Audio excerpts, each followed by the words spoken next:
Excellent. Good. So good evening, good afternoon, good morning, depending on wherever you are in any part of the world. My name is Kunle Adewale, and I am a senior Atlantic fellow of the Equity in Brain Health at University of San Francisco, California. California, San Francisco, sorry. And today we are having this segment on international opportunity and exchange programs. And today we have with us amazing speakers, incredible leaders, thought leaders, influencers, development practitioners, people who are doing incredible works, in their community, in their countries. And today we're having two segments within this. We are having the first segment. I would highlight the work that Eyitayo is doing at UTIVA, and also Edem Ossai, what she's doing as a young person in Nigeria, and how much of opportunity over the years she has actually enjoyed, and how much of that opportunity she will be willing to share with us today. The moderator for this session is supposed to be, I don't know, like Franca. I'm not sure if she has so much power on our system to be able to moderate this session. Otherwise, we will just proceed from there today. Earlier on, I played a video that spotlighted the opportunity I enjoyed a few years ago when I was shortlisted as a young African leader to travel to the United States to be part of the Mandela Washington Fellowship Program in the US. And that for me was an incredible opportunity that forever changed my life. I'd wanted to travel to the US before, being a primary school teacher, but then beyond that, I've also been doing some works in my community. And so when the opportunity came, I was able to leverage the content and the stories of impact of what I'm doing in my community to be able to have access to such, program in the United States. So today, I will be introducing to us our amazing speakers, beginning with our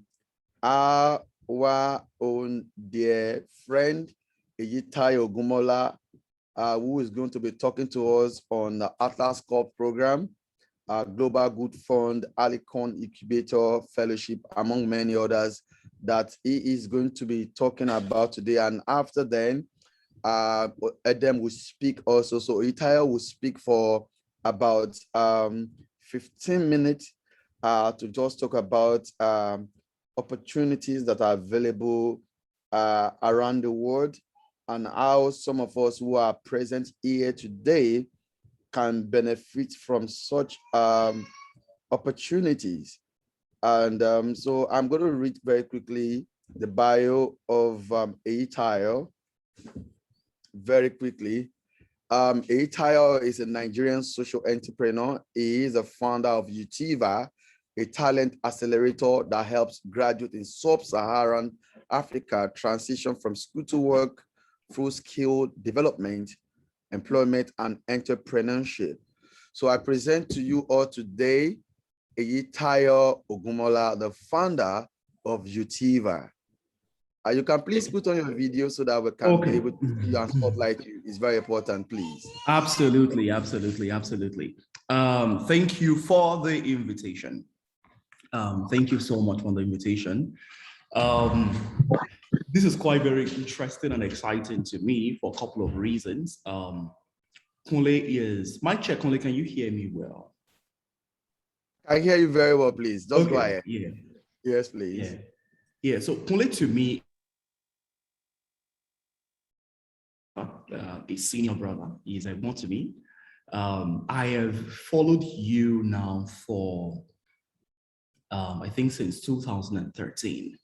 And your work has been super exciting. And I love the energy, the commitment. Sorry, I have to keep this hand because I'm actually on treatment at the moment. But but my energy is very high. My energy is it's so difficult for malaria to shut me down.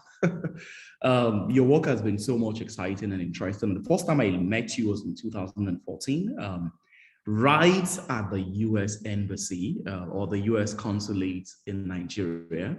Right at the US Consulate in Nigeria was the first time I met you physically, although I've been following you for like another year before that time.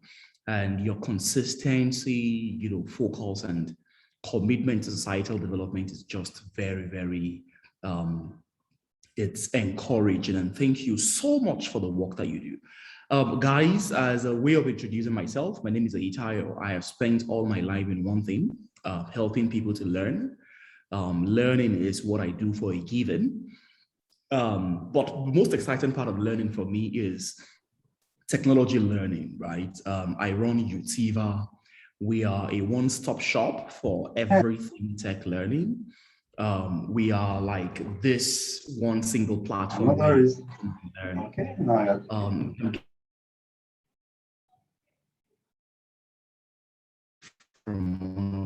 Yeah, so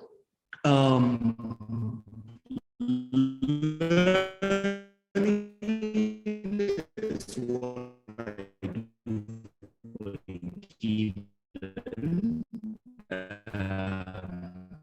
I help people learn technology skills.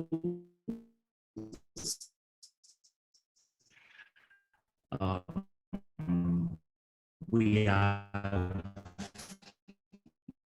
the largest data school, product school, AI school, design school, cloud, and recently we just launched the Utiva Kids, which is helping children to prepare for the future of work. My journey has been very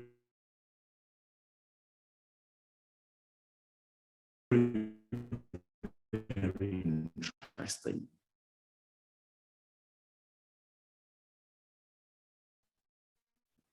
Has been very, very interesting. Just like what Kunle mentioned at the beginning of this conversation, the first opportunity I had was in 2015. You are a virtual leader from everywhere in the world because Atlas Corp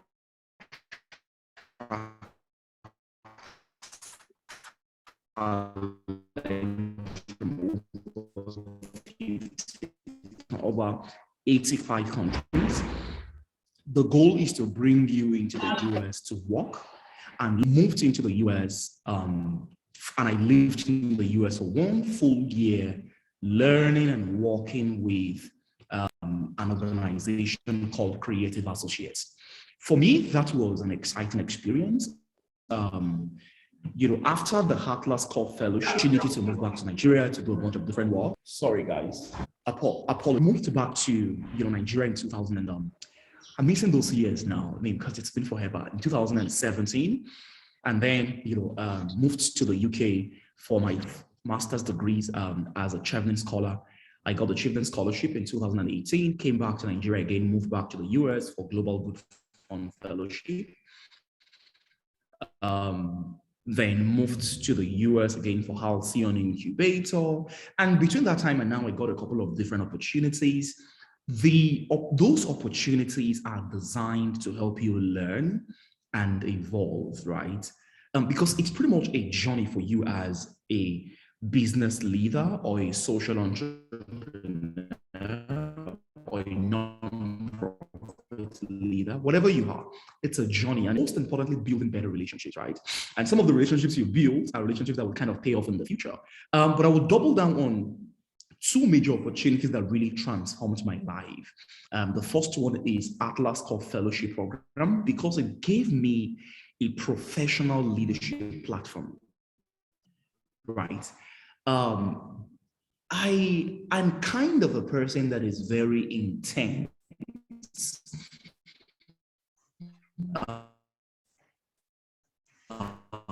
When the way I do my things, I'm kind of very intense. And I learned that intensity from Atlas Corp Fellowship, right? Now think about it. This is a fellowship that brings you all the way from your own country, regardless of where you're coming from. I came from Nigeria and I moved to the US. And I started working with an organization called Creative Associates, which is an international development, company, one of the largest funded programs. And I will talk about 3 things that really helped me to get that fellowship program. And I know that I got mine some 7 years ago. So,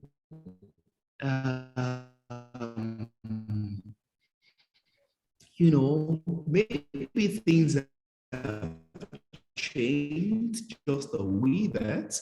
But, some of these things I'm going to talk about are fundamental truth. Number one for me, I remember when I was applying for that fellowship program, I looked at the profiles of those that have gotten this kind of international opportunities. And I was really, really, really intimidated, right? Because I was super young, and many of the guys that I looked up to, they had already traveled for that fellowship program. And it was quite a very exciting one for social media. And, 7 years ago, 2015, you can imagine social media was not this raw. But it was also very intimidating. And I remember that I actually abandoned my application like 2 different times. Oh, I do apologize for that.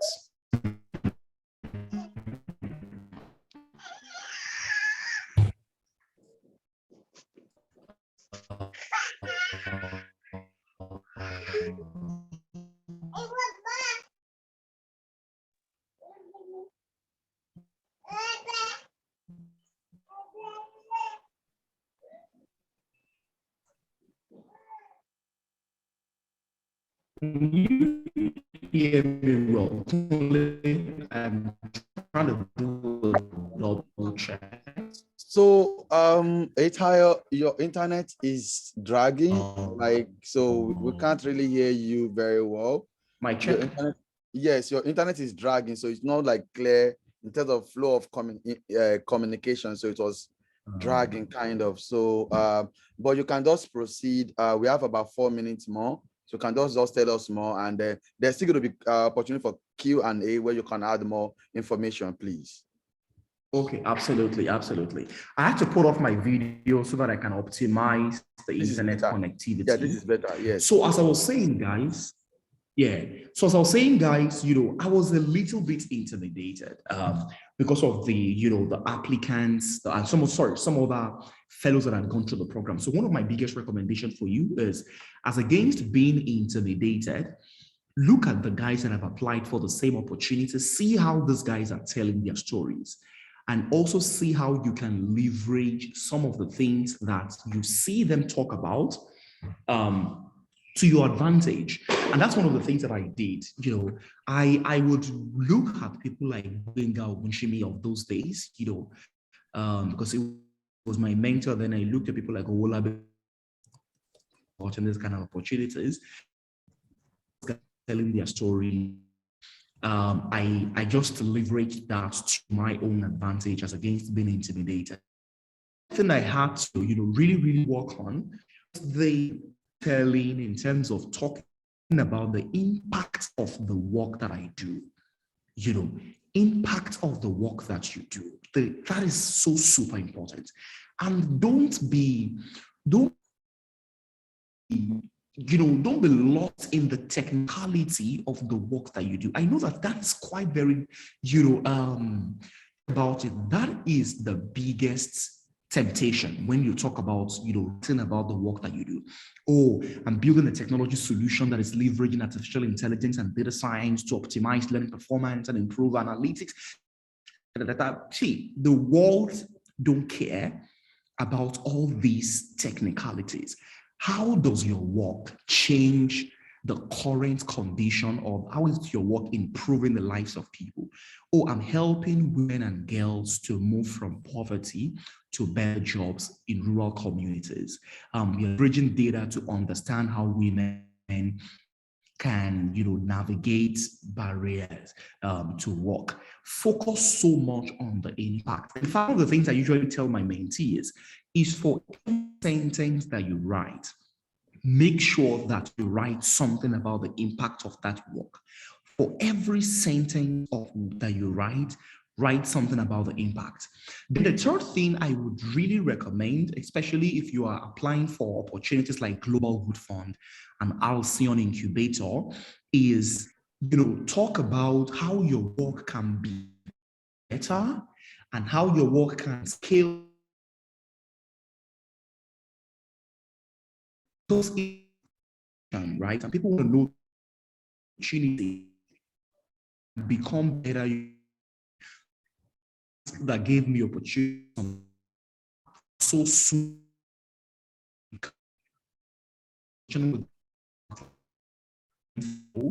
And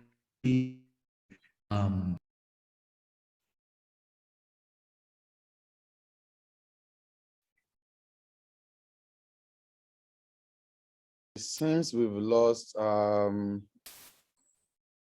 okay, sorry, since we've lost Eyitayo, I know it's almost like 1 minute more. It's 5:14 already.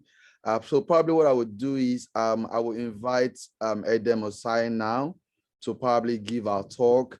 Eyitayo can give us more information in the chat box, share the links to some of the fellowship opportunities that you mentioned, and so that those who are here today can probably follow through by just clicking them and checking them out. And also let's try to take or make note of some of the things that our speakers actually are really talking about. Eyitayo spoke about the impact, document your impact. Don't just do so many things like they ask you, so come and tell us what you do, then you can't really able to pinpoint what you do specifically. Data is key, data is life in your application process, right? And Eyitayo also mentioned scalability, that you should talk about the scalability of your work in your application. I believe that he has so much to see here, but we'll be able to talk more about that during the Q&A session, definitely. So I'm going to invite over now Ossai, Edem Dorothy, and she is an amazing person. And just like Eyitayo, Edem Ossai is an Obama scholar, and also she has won several international fellowship programs, which include the Mandela Washington Fellowship Program of the President Barack Obama. And she is a lawyer, if I'm right.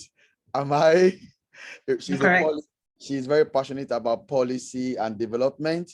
And so today, Eyitayo will be telling us more about opportunities that are available, that you can actually apply to. So over to you, Edem Dorothy Ossai. Over to you, Ma, please. Thank you, Kunle, and warm greetings to everyone. Let me use this opportunity to wish all of us happy Kunle Adewale Day. I'm excited. This is the first time I have the opportunity to wish young people like myself a happy, day named after a young person like myself. We're so used to celebrating the, great icons who have some of them even passed on. So I think this is it's a record-setting, historical moment, and I'm excited to be part of this year's program to mark today. I look forward to a time when there will be more of such celebrations, when we will identify really valuable, really contributed them highly impactful, inspiring figures and individuals across society, and dedicate days to programs, seminars, discussions around the values that they represent. So I think I use this opportunity to commend you, Kunle, for the fantastic work you have done that has distinguished you up to the point where a nation's government, a state government, recognize that you are worthy to be, for a monument, to be erected in in honor of you, and this monument is a whole day dedicated to you. You are indeed an example, and I hope that many on this, Zoom call will emulate the path that you have established. On that note, let me jump right into, the topic I've been asked to talk about. Again, we are all here to sort of celebrate the very important role that international exchange programs play in our professional lives and our careers as social impact leaders, as development practitioners, and as even social entrepreneurs. For me, I'm in the nonprofit space. I run an organization that's called MAYEN. It's an acronym that stands for Mentoring Assistance for Youth and Entrepreneurs Initiative. We're basically working to advance young people's development by and through measures in education, in entrepreneurship, as well as civic leadership. So we have a range of approaches that we adopt. Some of our flagship approaches are establishing community-based youth centers. We have model youth corners, we like to call them, where we deliver signature programs for young people so that they can access the skills that they need to function and be, future ready. We also take programs to schools. We run mentoring initiatives. And we do this while making sure that girls are not left behind.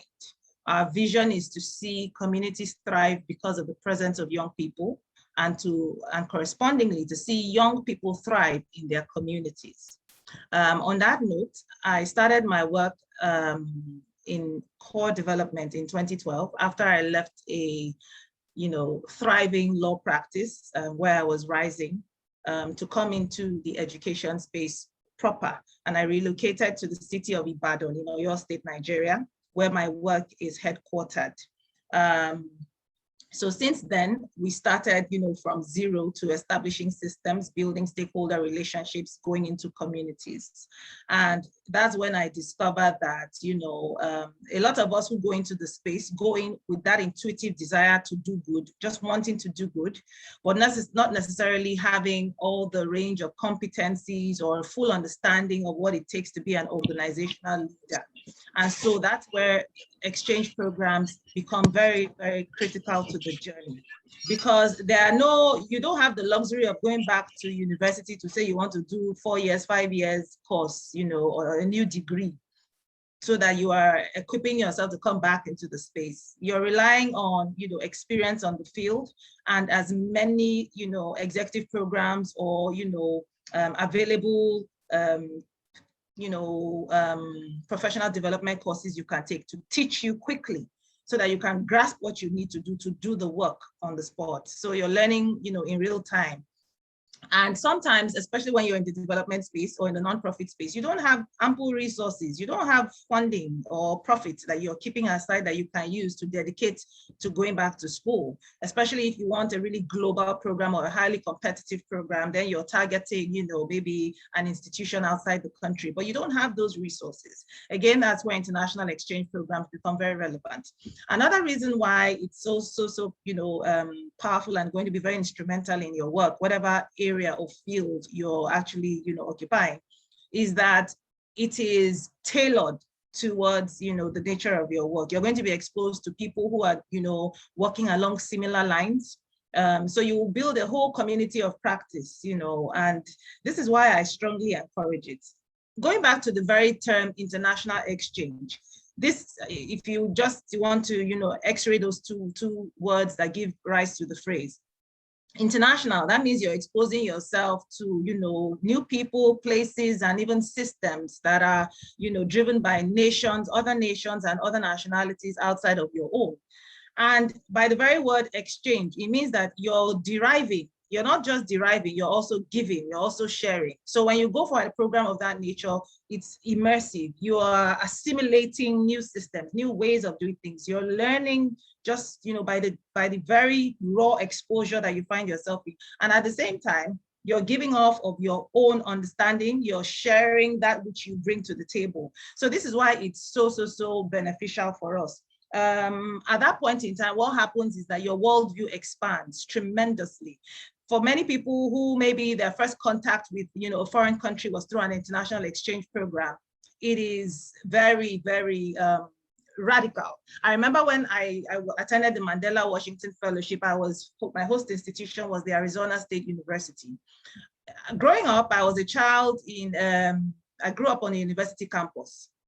And my understanding of university campuses is that there is a huge gate that barricades or that separates or borders the university community from the rest of society. When I got to Phoenix, Arizona, I was waiting to enter that huge gate, that monstrous gate, to tell me that, oh, I have finally crossed from the regular, society into the campus, community. I never saw it. And so I saw a different model of universities that are, fluid, that are actually intertwined, interlinked with, the community that is their host community. That, it is possible for you to move from point A and you have left the regular, neighborhood and you have entered into a university, the university parameters, but there was no gate separating you.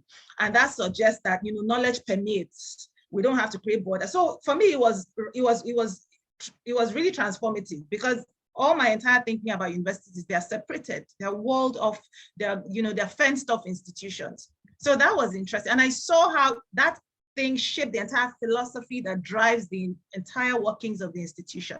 So that, community and campus are intertwined, and community's problems are directly solved by campus's knowledge. So knowledge, the university is generating knowledge to solve the challenges of, society surrounding it. So that experience came about because of an exchange program. I saw a different kind of system. Another thing that, exchange programs will do to you is that for the, in a very interesting way, you will be exposed, your skills, the level of your skills and competencies are going to be greatly challenged, because you'll be sitting in a room with diverse individuals who come with high levels of achievement and performance, highly motivated, highly driven individuals in different contexts who have shattered glass ceilings, and they are high achieving. They are not sitting back and, resting on the oars of whatever they've already achieved. So the kinds of conversations you're having, very elevated, highly elevated debates, willing to listen and to interrogate knowledge and new perspectives. And you're immersed in that setting. You're in a taught program. Apart from the cohort experience, you're going to be sitting in classroom settings, debating, interrogating theoretical perspectives, bringing in the, application of those theories from your own local context, and then hearing, a European shared dimension, or the dynamics of that theory in their own context. So it is mind shaping. It is really transformative, and you will benefit greatly from it. Another thing it does is that it's in terms of diversity, probably for the first time, because most of us are coming from, very sheltered lives. And at the end of the day, even though Nigeria is very diverse, or heterogeneous, as we like to call it, we still exist in silos and in our small cleavages. And, it is shocking that despite the fact that Nigeria is such a multicultural setting, we manage to grow up and not really interact with the diversity that Nigeria fully represents. So for the first time, sometimes when you're in that multicultural context, and you're not just dealing with different ethnicities, you're dealing with different nationalities. So you know that a nation is a conglomerate of many sub-nations. So if you're a Nigerian in the room, maybe you're from, like in my case, I was an Efik girl from Calabar, but people who have heard of Nigeria have formed impressions maybe based on the Igbo person they interacted with or the Yoruba person they interacted with. So you, as far as you're concerned, you're representing, you're an embodiment of all those multiple cultures that your nation is built up of. You have to have knowledge of their different, because they will ask you questions. Oh, you eat this food in Nigeria, for real. Meanwhile, that's not your own meal, but you have to be able to speak articulately about things like that. So it's interesting. And then when you meet with people, there are different ways of doing things. They don't greet a certain way. You have to learn to respect people. So it's really mind broadening, and it teaches you tolerance from a very practical, lens. You learn to respect people. You learn to tolerate differences. You learn to appreciate that the world is a melting pot of very different characters, and all of us have to work together to establish harmony. So it's such a transformative experience, and I think we've established a case here for why we should seek opportunities like that. not only because it benefits us in the sense that many times these programs are seeking to invest in people who are doing this, that are dedicated to development work. And so they are willing to, they're funded programs. So you're not going to have to break a bank vault to go and look for money to do these things. How can you access this program? That's another relevant question. How can you access programs like this? One of the things I'm seeing in amongst young people, the different cadres of young people, and we have to be careful. And maybe those of us who have accessed these programs have also, there's a fault I would lay on our doorstep. There seems to be an emphasis on going for exchange programs so that we can come back and say, oh, we've gone for this exchange program, that suddenly validates your work. Or that suddenly, in the pyramid of people in development work, that elevates you, shoots you up the pyramid. Please, the fact of what you're doing in your communities, the problems you're solving every day, the impact you're recording, the people's lives and the conditions that you're changing, that is the primary validation for your work. The indicators of success that you tick every day, that you write in those reports, that is the primary validation for your work. The fact that you go for these programs is supposed to be an opportunity to grow. Eyitayo said something, it's a chance for you to evolve.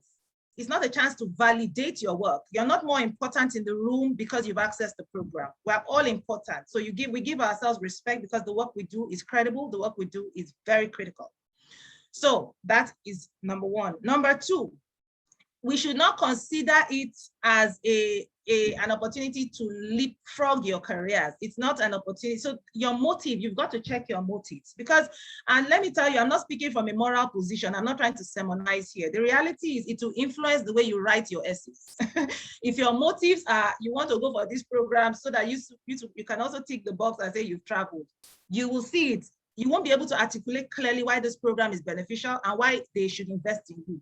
When you're very clear and your motives are very, very clear, and you understand that you have reached a level where your knowledge and your competence can no longer carry you, and it is important that you can access, that you must access a greater level of competence building, you understand, and training, then whenever an opportunity arises, you'll be able to explain, I want this specific program because I'm aware that your top program is of this nature. You are addressing areas of skills deficits in so and so regards. The nature of work that I do is so and so. I have a track record. For the past several years, I have been doing so and so in this area or in this line or in this specialization. However, I have come to a point of, I require greater skills or I need a bigger network of people. Or you'll be able to articulate it clearly. So that's why we must check our motives. An international exchange program is not an opportunity for you to boost your resume and say, oh, because you were able to attend this, then suddenly you're more skilled. No. So those are things we have to clarify. And that means that you must be tracking yourself as a professional. When, for instance, there's a level you built your organization to, and suddenly you no longer know what to do, then that should clue you into the fact that you need additional training or you need additional building.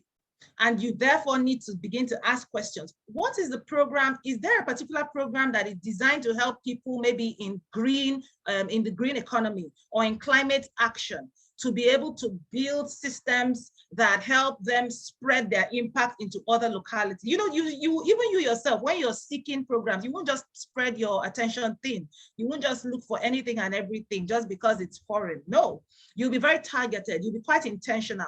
Sometimes you will reach out to them even before the application opens up and says, are you issuing a call for applications this year? I'm interested in accessing your program. I looked at the profiles of people who have attended your program in the past, and they seem to be people within my line of development work. So sometimes that even stands you out in the room. Sometimes you're even initiating contact with some of these fellowship organizers and providers, even ahead of the announcement of the call. But most importantly, you're putting forward your work. You're making it clear that I do this, I do that, and this is the impact. I have piloted. There's proof of concept. There's even proof of impact. I need to scale. Sometimes you're targeting a funding fellowship. You want additional funding because the goal of your growth for that period or your organization for that period is scale and acceleration. Sometimes what you want is a skills building fellowship. You want a cohort experience. Sometimes what you want is a communication, something that helps you with, amplifying your work. You want a fellowship that, gives you media, communication strengths and tools. You need to be very, very intentional. You have to know. And I always tell people, information for me is like electricity. It's everywhere. All you need to do is connect your sockets. You need a conductor. You need to connect your sockets. Right now, there is a plug, a socket in my wall, but there's nothing connected to it. And so it's not conducting electricity or power into any device. That's how this information, that's how these opportunities are. They are everywhere, but a lot of young people are not plugged into the right sources. When we go on the internet is a powerful tool, because for the first time in human history, there is a domain that has, basically aggregated all the information and facts that the world has available, and it is now accessible at the touch of a button. When I was growing up, you needed to have a father who was a professor to be able to access the Harvard Library. In today's world, we all have access to some of these very enclosed libraries in the world. That's power at our fingertips. And so that's the thing about the internet. The internet is power because it is knowledge, made available.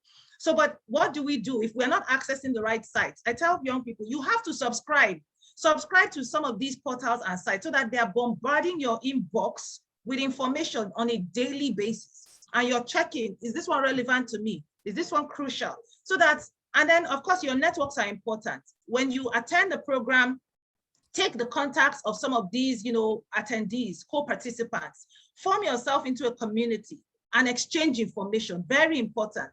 Because sometimes you are, the degree of separation between you and that fellowship is who you are talking to on a WhatsApp chat group.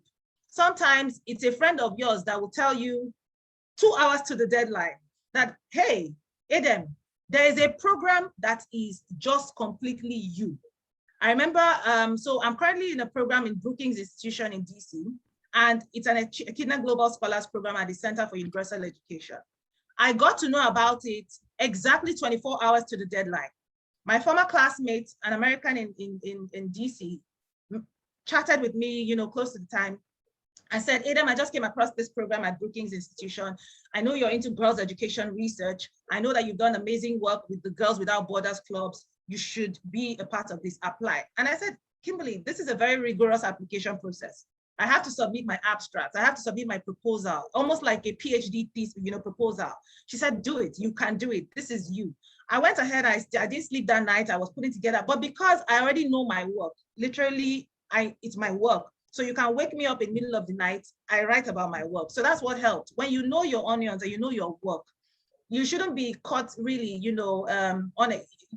Nothing is impromptu in that sense. It's just about the fine tuning of the, because everybody has their own, template, right? But the substance of it should be unaffected. So I was able to meet up with the timeline I submitted. I went through the rigorous stages of the interviews and I made it. How did I get across to that information? Because of a member of my network. So sometimes we need to make sure we're in the right networks online. If we're not subscribed to the right portals, be in the right networks. Have a community of practice. Don't isolate yourself. This is not a journey you should embark on alone. This journey, you are better off when you're surrounded by the right people, I didn't just say people, the right people, So I think I have exhausted my time, but yes. I hope this is relevant and, some of the things I've said may be useful to some of the participants on this call. Thank you, Kunle, for the opportunity. Amazing. Thanks so much, Edem, for that very profound contribution. Thanks so much. You've said so much. I'm going to be asking because I want to encourage everybody on this Zoom call. Please ask questions. Ask all of the questions, because sometimes we want to I wish I could have time to speak with Edem. I wish I could have time to speak with Eyitayo. These are people who are extremely busy with their lives. And now today, they availed themselves to talk to you, to connect with you, to provide you opportunity and information you need to scale up what you're doing. So please ask all of the questions you want to ask. Please, let's make use of the chat box to ask questions. I don't know if Eyitayo is still here. I'm going to be asking you questions. Okay. Franca, if you have questions, I want people to put their question because I want to be able to moderate this, and time management is very important. So if you do have questions, please use the the chat box. So the first question I want to ask our amazing speaker today. It's been very inspiring. I mean, I'm learning a lot today. Interestingly, I received an email, a rejection email from Annie. Please, okay, don't let me go there. Don't let me go there. Let me just say where I am now. So number one thing I want to ask is what makes a bad application for international exchange program? What makes, so can you highlight, right? I want you to highlight what makes a bad application for international exchange program. So I'm saying that to Edem, and I'm also saying that to Eyitayo. So let me probably start with Edem, then I will switch to Eyitayo, please. Eyitayo, you see there, please? Yes, absolutely. I'm here. I'm here. Excellent. So I will just go to Edem right away. Just highlight to us, enumerate what makes a bad application, because sometimes people write so much and they are so happy that, oh, I know that email is coming as a yes, and then it came as a no. So what went wrong? So please, maybe you can just tell us. So just to keep it brief, I also am in the business of, I still write applications. Remember, like I said, it's a continuous cycle, because you get to a stage, you need another one to up your game, that kind of thing. So sometimes, like Kunle said, we still keep getting rejection letters, responses. The thing is, for me, if I even wear my hat as a recruiter, when somebody applies to join me, sometimes it's a function of maybe you're not the right fit. And like I said, one thing is, maybe we have not properly analyzed the scope of that fellowship. And I always recognize that program organizers, fellowship organizers, they have a bias. There's always a bias that's not stated in the eligibility criteria. So sometimes it states, oh, anybody in development or anybody who is in education or this, but maybe their focus for that year might be, let's say, teachers, pedagogy, or their focus might be girls' education. It won't be stated there, but there's a priority they have for that year. And sometimes maybe what your work does not align squarely with that priority. So it's not about you. Sometimes it's not about, whether your work is credible or not. It's just that maybe in a wealth of applications, or maybe out of all the applicants, 50 people were in education, only 3 were in, the environment. Sometimes those who come from the smaller pool may have an advantage. That's on one side. But if we're speaking strictly about the technicality of your application, it's important that you're able to articulate clearly, accurately, in response to all the different questions, clearly, accurately, a compelling case. An application is a brief, and that's an advantage I think I have because I'm a lawyer. I recognize that you're making a case for why this program should invest in you, why you should be the one selected. So you're not only talking about what you're doing currently that justifies your selection. You're talking about what you intend to take the skills or the competencies or the benefits of that program and how you will apply it into the future. Because if I'm going to select people to make an investment in them, I want to see that that investment goes into the future to work for them and for us as an organization. So these are things that sometimes people are not clearly stating in their applications. They're all about, they're Puritan, they're very purist about their applications. You've got to be strategic. Somebody is spending money, is like a business investor. You have to tell me, what's my return? What's my return on investment? In the case of development, they might not be expecting you to give them profit, but at the end of the day, they want you to be able to state in a compelling manner that if you select me, here is what this will imply in the future. Here is where I will be able to grow my work to. Here is the number of people additionally that I will be able to serve, vulnerable communities or systems. You have to be able to say that. And then if your writing is poor, have people review your work. I know, for instance, that there was a time there was a director of the public affairs section of the US consulate who had a stronger version for poor writing. So that's some things that people don't know. You just be thinking every human, at the end of the day, these applications will be read by human beings. At best, machines and algorithms will do a short listing, right? If the organizers have advanced to that point. But at the end of the day, it's an emotional connection. It is somebody who is a human being just like you, who is going to read it and make that split-minute decision to give you the program, to select you.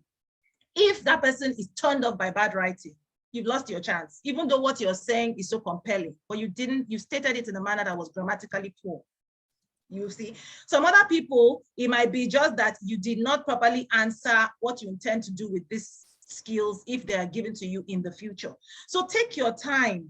Don't rush. I always have, don't rush and then just, submit. Have somebody else who is objective, who has not been the one writing, to also read it. Because when you're writing, you've reached the limit of your own, ability. Sometimes you believe that, this work. I remember when I was submitting my my application for the Obama Scholars Program at the University of Chicago. I had a friend in the US who I kept sending because he was in a PhD program. And so he must have reviewed my essays over 23 times. At some point, I got frustrated.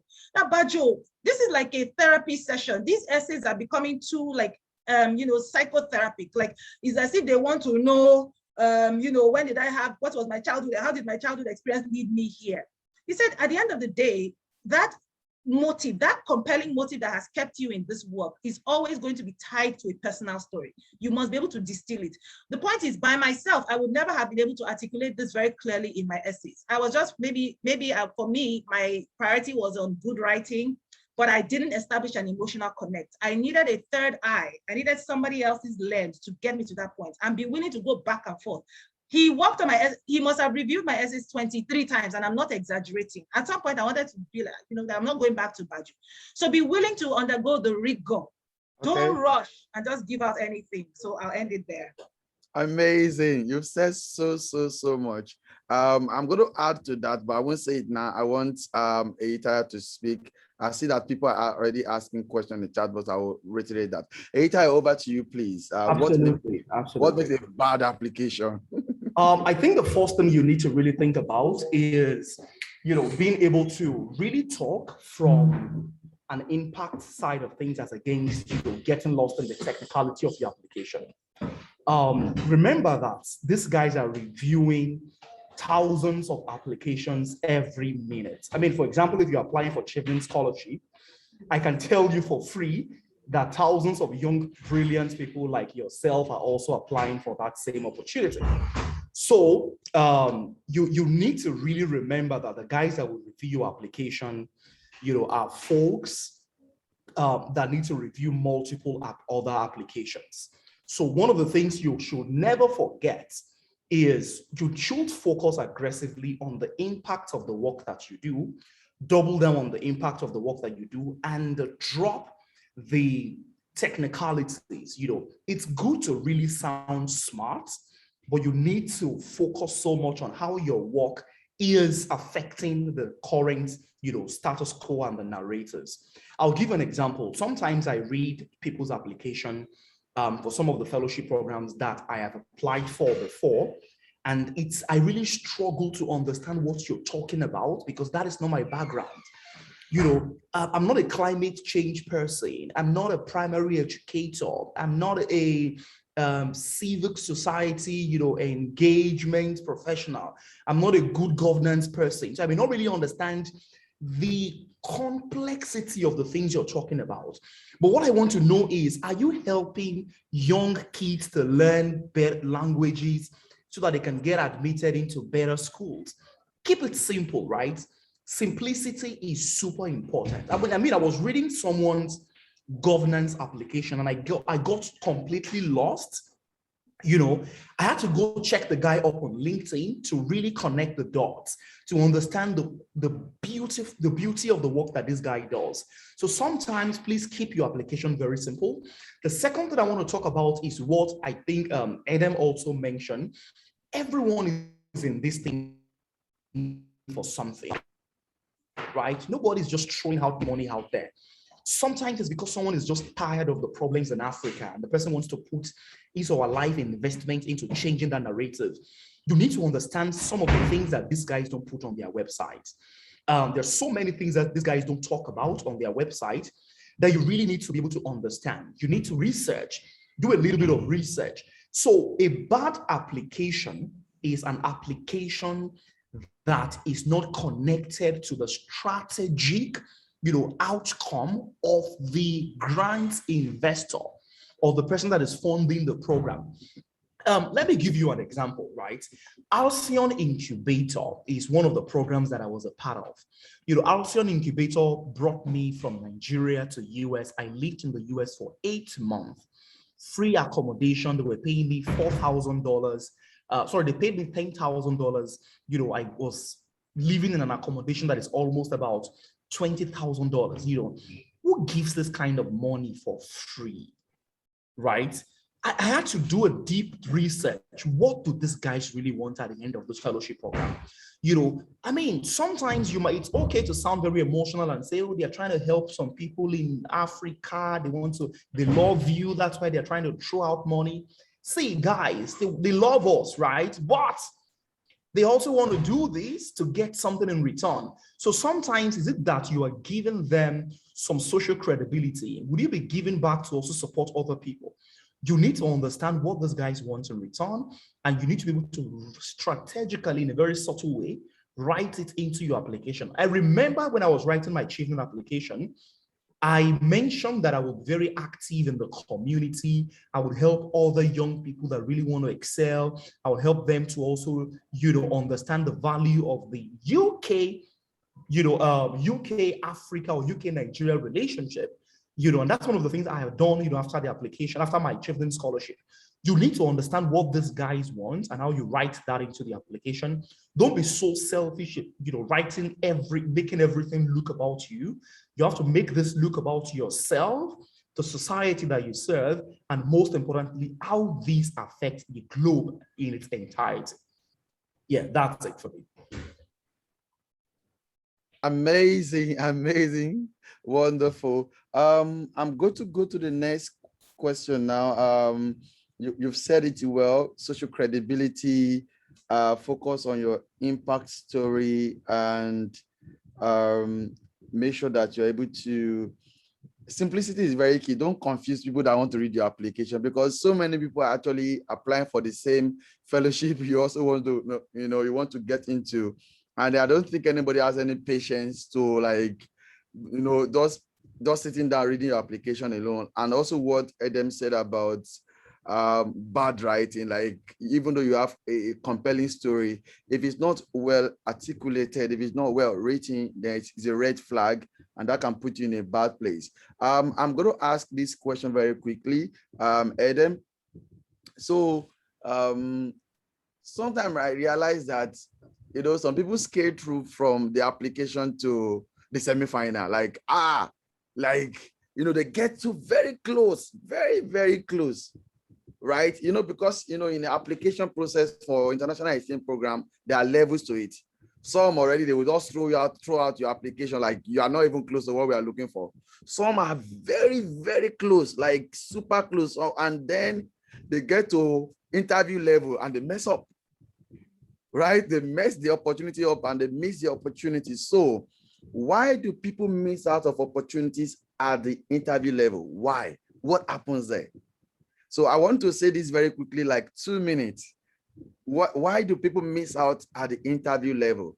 They have, you know, because like they have compelling story, writing. Some people are fantastic writer, but when it comes to like speaking and communication, you know, with people, just having conversation and having an engaging conversation, and then they realize that they miss it and then they drop out, and that continue over. I know of somebody who has applied for a particular fellowship opportunity for about 3 times, and she has been very close getting to semi-final, and then interview level drop.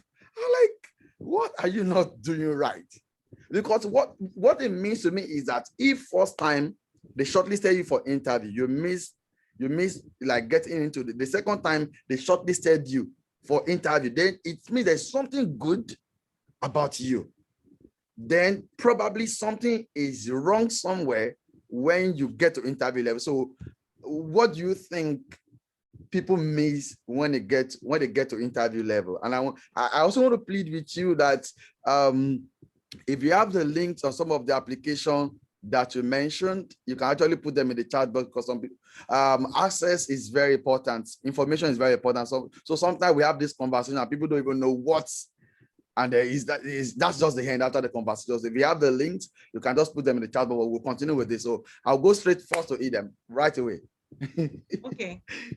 So I mean, that is I don't want to be presumptuous, because the best person to answer that is the person who interviewed the candidate and decided he or she did not merit the selection at the end of the day. But I'm going to assume a lot of things.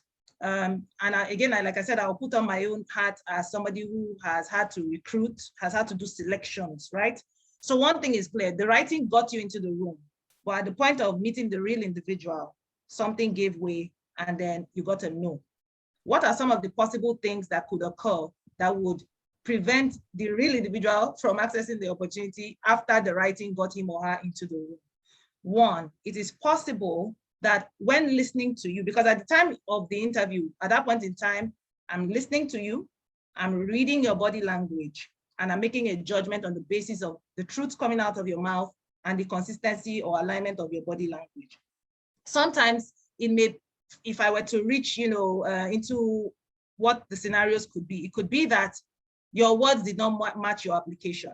And it happens a lot. Some people will write things and then they begin to ask them, so how much did you do in revenues? How many communities did you impact? How many people across these communities have benefited from your work? And they're unable to say this, clearly that, oh, these are the numbers of people reached. These are the numbers of communities reached. These are the numbers of vulnerable people served. So it is possible that sometimes, and that's why at the end of the day, own your work. You have to know your work. I know that some people, I believe that they are not here, but some people, engage externals to write applications for them. It's dangerous because then it's a matter of questionable motives. Again, another possible thing is that you're so nervous, you allow fear to overtake you. And that's why I always, another thing I encourage people, look, your work validates you. If it is 2 people that you've impacted, but you believe strongly that by this impact I have recorded, I have established a theory that if I do this in this kind of scenario, it will yield to this kind of impact. I need your program to enable this skill. Then be confident about it. Don't allow people's faces intimidate you. Don't allow the excitement of what the opportunity represents intimidate you. Be focused on what the direct goal you want to derive out of this program, and just go there quietly but firmly stated. So a lot of people, sometimes if you're afraid, have a group of friends sit with you prior to going into the interview and simulate the scenario, simulate the interview so they can ask you questions and you can respond. And that way they can guide you and say, no. Your nerves are not allowing you to state it clearly. Because some people, they will do roundabout. Instead of going directly to answer the question, they will tell a story of childhood. So sometimes, those things, eliminate you in the conversation because you're not directly answering questions. And many times these people are very sensitive to that thing. You ask the direct question, you begin to perambulate around the subject. So it could be that nerves are doing that to you. It could be that your public speaking skills have just not been honed well enough. That could be another challenge. Another, potential, or likely cause of some of these, things is that even the way in which you appear, although a lot of people may take the pains to dress appropriately and, your body language, like, you've got to be, to present yourself as somebody that is attractive enough for them to give this opportunity to. If you're going in for a program that says you're a leader and then you appear sloppy, you appear, you're not, there's a way you're just not carrying yourself. You see, your words may be saying one thing, but the rest of you is contradicting those things. So it's important that, you come into a sense of identity. You come into the fullness of who you are. And it's a journey of self-discovery. But for me, that's why I always, before you even begin to seek these opportunities, rise to levels of self-discovery that give you the maturity and the confidence to enter any room. Don't allow anybody make you feel like an imposter, because sometimes that imposter syndrome, it starts even before we're selected into the programs or the fellowships. It starts even at the point where you're interacting with the interviewer. You are not an imposter if you've been doing impactful work. You are legitimate, you're credible, your dreams are valid. Enter into those rooms and allow your words to match your actions and your thoughts and everything. I don't know what other possible scenarios, but I just feel that sometimes maybe you talk too much and you don't zoom in on the direct answer to the question. Sometimes you're so afraid and they worry that this person may not have the mettle to handle this program. Or sometimes you're inconsistent. That is, the things you say don't match the things you claimed in your writing. So some of these are possible things that could result in you being rejected. And sometimes it may just not be your fault. It may even be the interviewer. And you've got to come make peace with the fact that sometimes it's just possible that it was the wrong person. That person may have had a bad day, woken up on the wrong side of their bed, and so you've got to toughen your skin. Maybe not this time, but if you want and you're really determined to go for that program, apply again. If you believe that that program is the pathway and the roadmap to where you need to go to, apply again. Amazing. I love that word, apply again, apply again. Because sometimes, we get rejection emails like, oh, I don't think I want to apply again. So if you're really very interested, you'll be tested. If you're interested in such opportunity, you might be tested or you will be tested. But your resilience, your drive, your courage to go back and write your application more intelligently in a way that, oh, what has changed for this person? They can actually see it. And the way you also speak, maybe at your interview level, will go a long, long way. So it's 1 minute to 6. I don't know if Eyitayo is back. Eyitayo, please, in 1 minute. 1 minute, because I'm going to hand over straight up to the next anchor for but this has been an eye-opener. For me, this feel like I don't know what to say, but it's such a huge an important conversation, and so much I've learned from this. Thanks so much, Edem, for that. Very, very much. And it's my first time of listening to you. I've never had you listen to you in any way before, but it's my first time. And for me, I think it's also the second time of me listening to Eyitayo. Eyitayo is such a blessing. He's an amazing person. Please follow them on LinkedIn, Facebook, Twitter. Chase them. They are here. Chase them, go after them. These guys are amazing, amazing people. So yeah, over to you. Please speak. Eyitayo, just 60 seconds, please. Yeah, absolutely. Thank you so much, Kunle. One thing I just want to mention is I know that live interviews can be very, very, very intimidating. It can be very challenging. I mean, because some of us are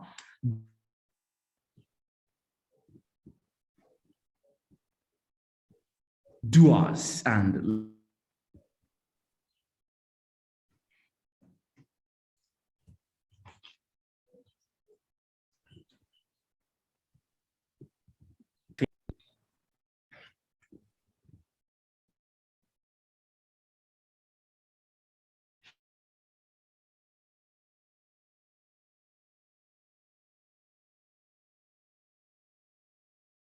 It seems we can't connect to Eyitayo. I think we're going to close that session right away. This is such an eye opener. So you can just type in your takeaway from this session. You can type it in this chat box. What are your takeaways as participants on this Zoom call today? What are the things you've learned? You can just make use of the chat box. I'm going to go into a short music just to lift our spirit, because this is such a very powerful moment. So let me try to play music for us, and I will hand over to Temi Popoola, who will be handling the next session right up. But before we go into that, let's just enjoy some music, please. Okay. Sorry, guys. Oh, I'm coming. Sorry.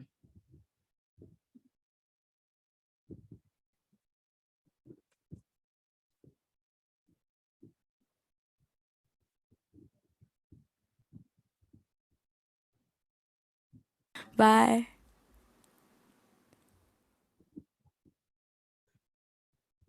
Today, okay.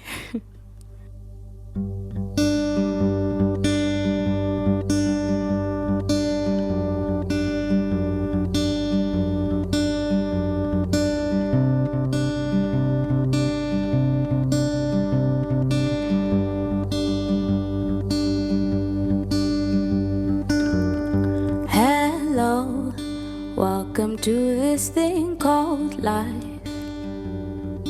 Don't you let it pass you by. Oh, we've been waiting for the day you'd arise. They say the journey of 1,000 miles begins when you take a stride, so take a leap on this road of possibilities. Be brave, go chase after all your dreams. Be bold now, row against the stream. Now is your time, can you see it? Keep hope alive and believe that you're the one we've been waiting for. Look up at the stars, you will see that the future is bright. Oh, believe that you're the one we've been waiting for. Show us what you've got in store. Hello, welcome to a brand new day. Don't worry, it is not too late. Shake off the dust, don't let the sun go to waste. Oh, be brave, go chase after all your dreams. Be bold now, row against the stream. Now is your time, can you see it? Keep hope alive and believe that you're the one we've been waiting for. Look up at the stars, you will see that your future is bright. Oh, believe that you're the one we've been waiting for. Show us what you've got in store.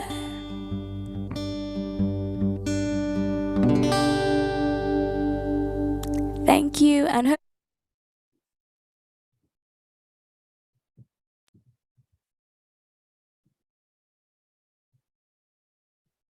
I make welcome Temi Popoola, the next host for the next session. Temi, over to you, please. Good evening, everyone. I mean, for those of us that are in Nigeria, good evening. And for people who are in different parts of the world, hello. My name is Temi Popoola, and it's such an honor to be here. You know, just trying to get down. I've been, on the road and coming down to Ibadan today. I was thinking to myself that it's such a great honor, and to see what Mr. Kunle Adewale is doing, what he's putting together, it's such a noble cause. And that's why a lot of people are here. That's why Edem is here. That's why Abraham is here. That's why everyone is here to just support him. So please pardon me. I won't be turning on my video because I'm still trying to settle in. I just got into Ibadan. But I know that this is an important occasion and I have to be here to be a part of it. So once again, it's such a privilege, and well done, sir. All right, so this panel discussion, is also on, the international exchange. I think it's a continuation of the previous panel. I listened to Edem and Eyitayo speak, and I think that was such a great session. So this is just an extension of it. We're going to be learning about, opportunities. It's just a part 2. Let's see it as part 1, part 2, for those of us that like to watch movies. So we've watched part 1, and this is the second part of it. So I'd like to just introduce our speakers, just introduce all of them, and then I would invite them one after the other, and then they'll speak to us, and then we'll take the question and answer session, just to let you know what is coming. If you have questions as they are speaking, please feel free to use the Q&A feature on the Zoom app.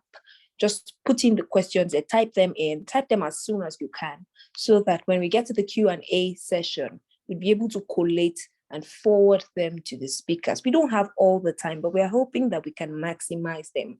Now, finally, before I introduce the speakers, I heard Mr. Kunle Adewale say that, the last time they did such a thing as this, there were a lot of testimonials. And one in particular was that someone enjoyed the privilege of going through one of these fellowships because he or she, I don't even know if it's a male or a female, but because that person paid attention and used what he or she was taught, and eventually there's a testimonial from it. So I'm hoping that at the end of this session, it wouldn't just be all talk.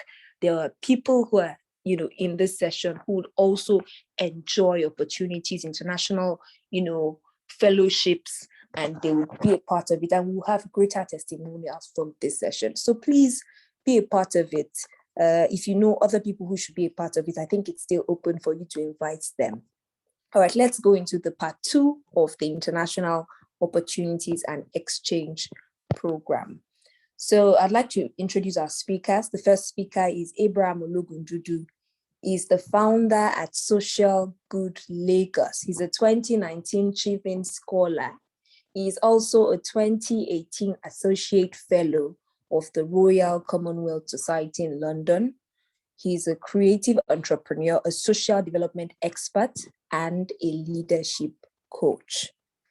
Okay, so that's Abraham. Abraham, if you are here, I would like you to just, how do we do this now? I'd like you to just have it shout out, just say hello. You can just unmute your microphone briefly and just say hello. Hello, everyone. Nice to have Abraham here. All right. Can you see my face? All right. Thank you, Abraham. Abraham, I thought you were going to do like, whoa, shout out to my people at home. You didn't want to do that one. Wait, is it whoa, show ho? Like, I just said something random now. Anyway, shout out to everyone. To your fans and your people. All right. So moving on, we also have Dominic Campbell. He's a co-founder at Creative Aging in Ireland, working globally to encourage people of all ages to fall in love with their older selves and build a world for their grandchildren to grow old in. He is also a senior Atlantic fellow. Hi, Dominic, are you here? Hey, Temi, I'm here. It's all good. Okay, so you want to say hello to your people? Hello, everybody. It's lovely to be here in the afternoon and in the morning for some people, and I'm delighted. Okay, thank you, Dominic. And finally, last but definitely not the least, we have Funmi Akindejoye. She's an Atlantic Fellow for Equity in Brain Health, Ireland. She's a public health practitioner with a keen interest in Alzheimer's disease awareness and research, especially in its epidemiology and environmental risk factors in Nigeria. Hi, Funmi, are you here? Hi, Temi. Can you hear me? Yes, I can hear you. All right. Thank you for that introduction. All right. So to the speakers, please, if you are in a place where you can put on your video, if you're not in transit, please do well to do so that you don't lead by the moderator's example. It's just peculiar circumstances. I just gotten into a new city. I'm trying to settle in. But if you're in a place where you can put on your video, please, so that we don't convert it to a radio show at the end of the day. So I'm going to be inviting the first speaker, Abraham. He's just going to be talking to us about this important conversation. Don't forget, if you have questions as he's speaking, please drop them in the Q&A box. Drop them. If anything he says resonates with you and you feel like just saying or sighing or anything, please use the chat room. Let's talk in the chat room. So ladies and gentlemen, please join me with a resounding applause in the chat room. You know that applause that we give people, that icon that shows we're clapping for them. Please make welcome Abraham Ologundudu. Yay, welcome Abraham. I'm clapping for you. Thank you for also clapping for myself. That's a very nice introduction. Thank you very much, Temi, for doing us the honors, right? And thank you to Mr. Kunle Adewale for the invitation. I kept thinking to myself, if your senior colleagues like Eyitayo and Edem had to take the floor before me. What am I supposed to even say next? Like, so they've exhausted most of the thoughts that I have. But I'm going to just narrow in on the focus for this session. I'm supposed to talk about Chevening Awards, my experience and benefits, and just one or two things that might help someone here. I really connect with what Mr. Kunle said. Oh, thank you guys for the applause. I see the hands coming in. Thank you so much, everyone. Thank you, Bukayo. I missed the other name. Thank you so much, guys. Thank you. Thank you. So Mr. Kunle was speaking about how someone was able to get information from the last KAD. I keep it KAD. KAD seems very, very like nice and like KAD. I don't know if anyone connects with that. And someone could pick an information and that helped the person's career, the following year. And so I'm hoping that by sharing some tips and ideas and my experience from the Chevening Awards, that someone here can also come back and make such amazing testimonies. So my name is Abraham, as like rightly introduced, and I'm a Chevening Scholar from 2019, amongst many other things. I want to keep it on that so I don't take so much of our time.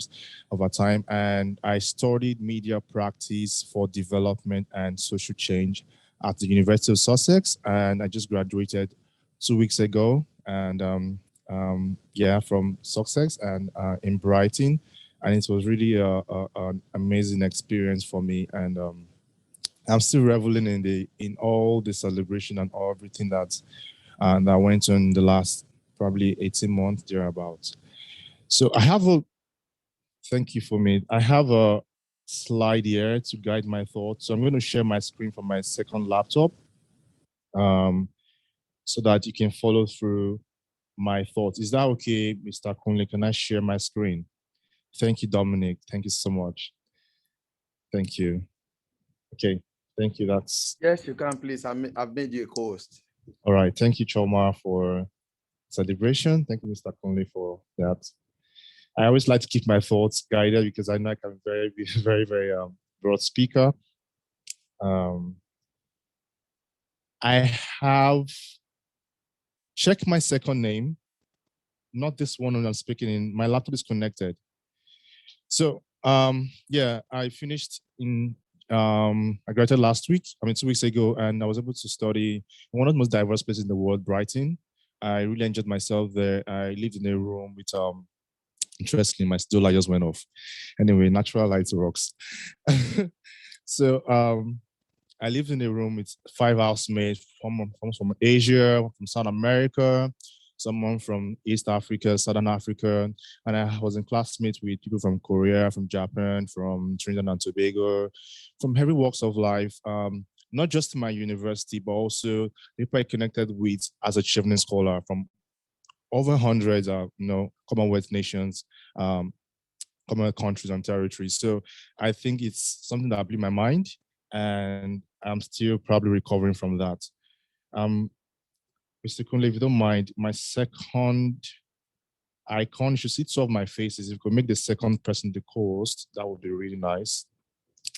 So I'm just going to go straight into what Chevening is. Chevening is a foreign and Commonwealth, now foreign Commonwealth Development Office. Sorry, Mr. Kunle, mention my name.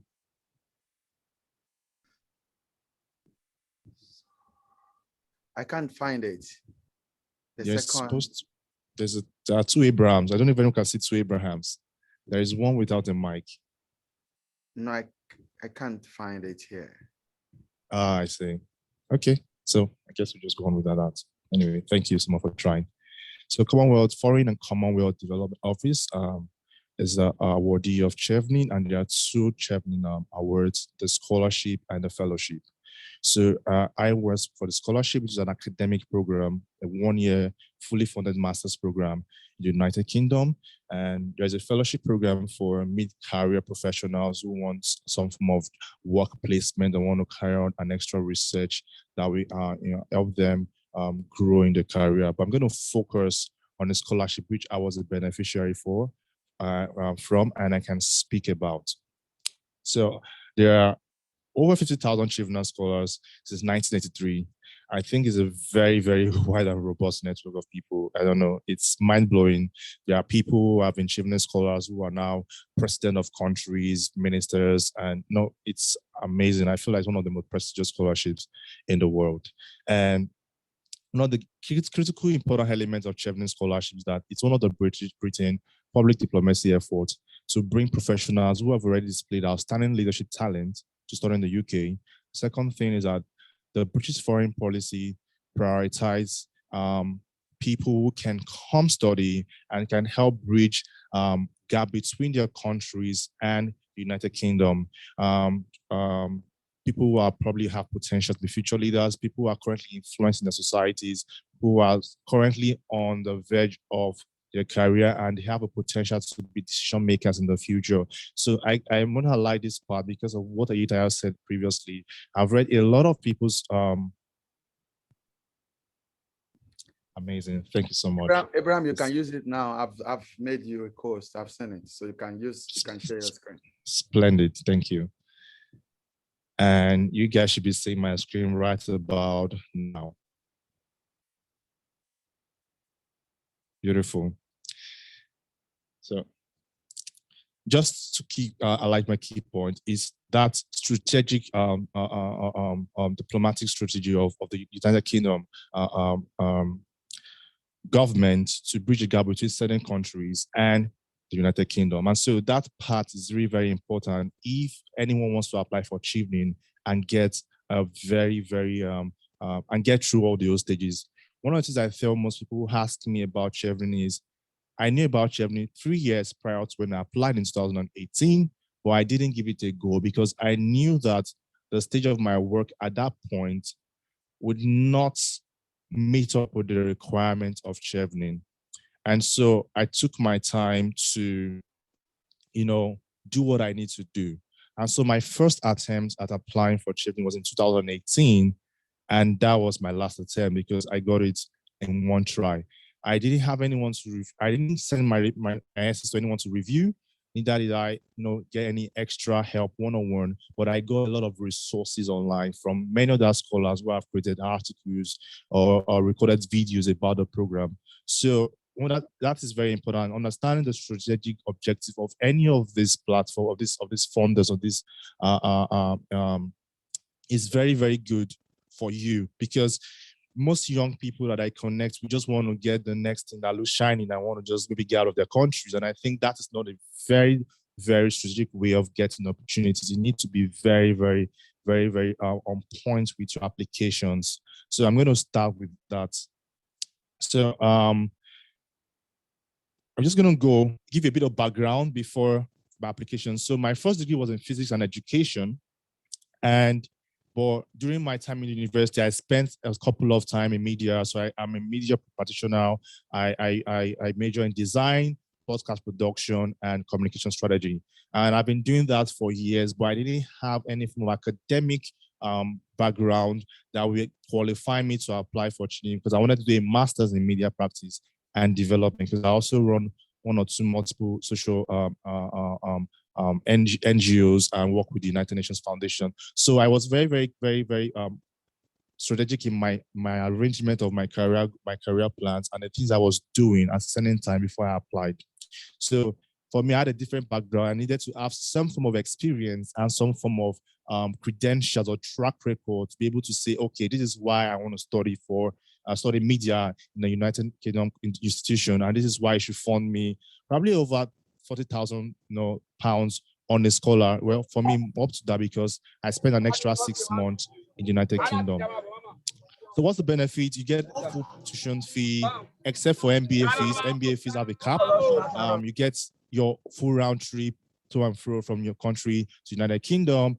Cost of all clearance, departure allowance, is basically everything you need to travel to the United Kingdom and back, including monthly stipends. That's the benefit. But I think in addition to that, the key things that really, really got to me was the ability to travel. Yes, the goal is not travel, but knowing how diverse the United Kingdom is. I was able to, connect with many different cultures, races of people, different orientation, mindset, ideologies, religion, and it's just mind-blowing to connect with this amount of people. Then also developing a professional and academic network. It's one of the key things that I benefited from Chevening. I remember getting a special invite to the Commonwealth Day service, very prestigious events, and I just saw these amazing people, royalties, high dignitaries, high professionals, celebrities, all in the same room, and you had the opportunity to walk up to them and talk about what you do. That alone, it's one of the most interesting highlights of my time in the UK. But I want to be able to give you more details about how to apply, because the next Chevening window will be opening tomorrow by 1200 British Standard Time, and thousands of people are going to apply all over the world. So I want to be able to give you something that you can take away from this that will help your application. Aside from the standard requirements, which is, you need a minimum of 2 years work experience. More than 2 years. That's 2 years work experience before you can apply. And one of the major requirements that you have to come back to your country for a minimum of 2 years after your studies, and you need a minimum of 2-1 in your first degree for you to apply. In a case where you don't have 2-1 or you have a lower grade, like a second class lower, a third class, I think one of the things that comes in there is how outstanding your work is and how you present the things that you think present your work and the impact of your work. Another thing I want to mention here, which I think is very important, is Chevening is quite different from other scholarship because it's not focused on just development experts or probably entrepreneurs. I have a friend who was a banker in Zenith Bank, but worked in the CSR of Zenith Bank for probably 6-7 months, but had an idea in that sector that was going to be very impactful in a couple of years. And that was what made our work stand out amongst many other applications. So it's not necessarily someone who has spent 20 years experience and doing incredible amount of things. It's the potential. One of the major things about Chevening is the potential that you have, regardless of the sector. You can be a musician, you can be an artist, you can be a banker. There are some even amazing courses I've never heard in my life that I get to come across. And so it's a very, very diverse opportunity that anyone can key in, as long as you can understand what the British government, thank you very much, doing in your country. Research what the FCDO is in your country, research what the British High Commission is in your country, the British Council, and many other agencies that the United Kingdom have in your country. When you can fully understand what they do in your country and you can connect it with what you currently do, then you have the edge. So it's really about connecting your career, whether as a public, in the public service, the private sector, or you're in the NGO space, civil service space. It's about connecting what you do in your career to what the United Kingdom diplomatic efforts are in your country. So Nigeria will be different from probably Ghana or maybe Eswatini or something from Zimbabwe or Zambia or someone from probably Trinidad and Tobago. So that is a very key idea there. So I'm going to just focus on this in the next 1 minute and probably focus on the aspect of, let's say, future plans. So in 1 minute, I see people who have great work. They apply for leadership track record or networking skills they want to demonstrate, but do not know how to articulate their future plans. And that also came into their interview because they've not clearly thought about what their Chevening scholarship will do for them. And so they have all these great past records, but don't have how to connect that to the future plan. And remind you, Chevening wants to come back to your country for 2 years. So what can you do in 2 years that will connect to the Chevening's the United Kingdom's diplomatic effort in your country, and being able to state that clearly and accurately is a huge part of Chevening's application. I know there's so much to say in probably 2 minutes, but I'm going to just reserve this probably for the question and answer session or when I'm being prompted to answer a question. So with these few words, I hope we're able to share something that will help someone during the application starting from tomorrow. Thank you very much, and over to you, Temi. Thank you so much, Abraham. I mean, with those few words, you have definitely convinced us and not confused us, because we have more clarity, about the Chevening fellowship process. I know there are more questions. So if anyone has questions, please feel free to drop them in the chat room. So if I haven't seen any, I've seen comments yet. I saw that someone said, wow, just one attempt. So someone finds that inspiring already. So thank you so much for inspiring us, Abraham, and moving further to also inform us about the process. All right, I'd now like to invite the next speakers. Let me let us know what's coming up next. After we have the next speakers, we're going straight into the question and answer session, and Abraham is still standing by. So if you have questions, please feel free to drop them so that we take all the questions together after the next speakers go. So the next speakers are Dominic Campbell and Funmi Akindejoye. I already mentioned that among other things, Dominic is a senior Atlantic fellow, while Funmi is a fellow for equity in Brain Health Ireland. And so we're so privileged to have these people, come to speak to us and share some of their experiences. So please, in our grand style, someone was looking for the resounding applause the other time. It's in the chat room. You can just copy and paste it. So in our grand style, let's make welcome Dominic and Funmi. Let's give them a resounding applause in the chat room.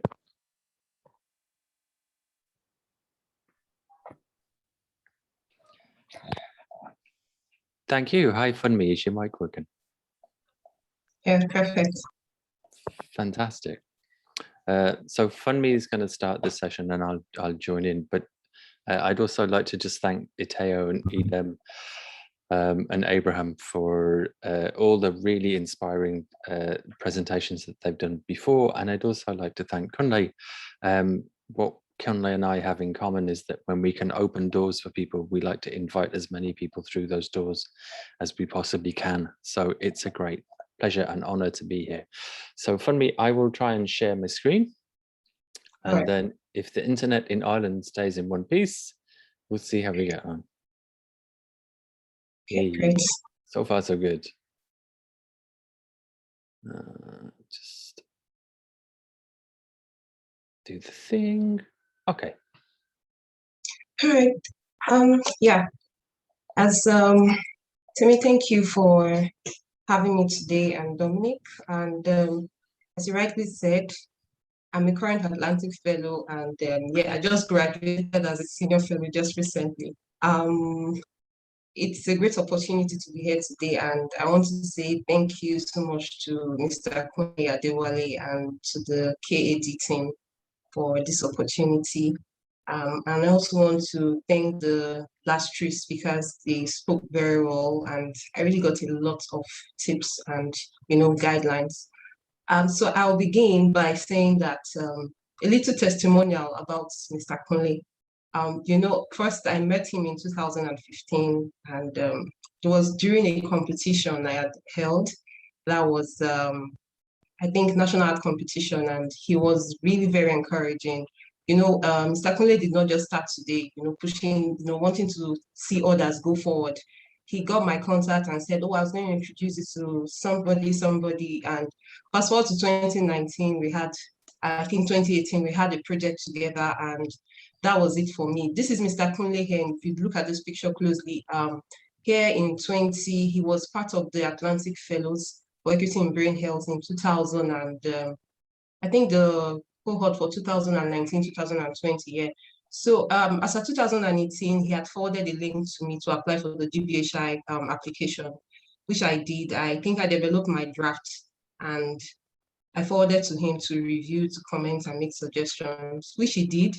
And I got to the final stage of that application process, the last interview, but unfortunately I didn't make it that year. But he was like, Funmi, apply again. And I applied the next year, and did the same rigorous process with him, and I got it. And I want to say today again, Mr. Kunle, thank you very much. Today I'm an Atlantic Fellow. You played a major role to that effect. Yeah, thank you. So talking about the Global Brain Health Institute and the Atlantic Fellows for Equity in Brain Health, it is a global brain health program. It's a global community dedicated to protecting the world's aging population against the threats to brain health. It was founded in 2015, next slide please, by the generous contribution and gifts donations of Atlantic Philanthropies. It's located in 2 sites. That is the University of California, San Francisco, and Trinity College, Dublin, Ireland. Currently, I am having my fellowship here with Trinity College, Dublin, Mr. Kunle had his with San Francisco, University of California. Next, please. All right, so what is the Global Brain Health Institute all about? We have a mission to reduce the scale and impact of dementia in 3 ways. First of all, through training and connecting the next generation through the platform of the Atlantic Fellows and for Equity in Brain Health. And secondly, by collaboration and expanding prevention and intervention through collaboration. And thirdly, by sharing knowledge and engaging in advocacy. That's what the Global Brain Health is about. Next, please. So the fellowship is quite young. It is 5 years old, and the Atlantic Fellowship for Equity in Global Brain Health at the Global Brain Health Institute, which is the fellowship that Funmi and myself and Kunle have all been involved in, is one of 7 different fellowships starting around the world, which are all focused on one common purpose: fairer, healthier, and more inclusive societies.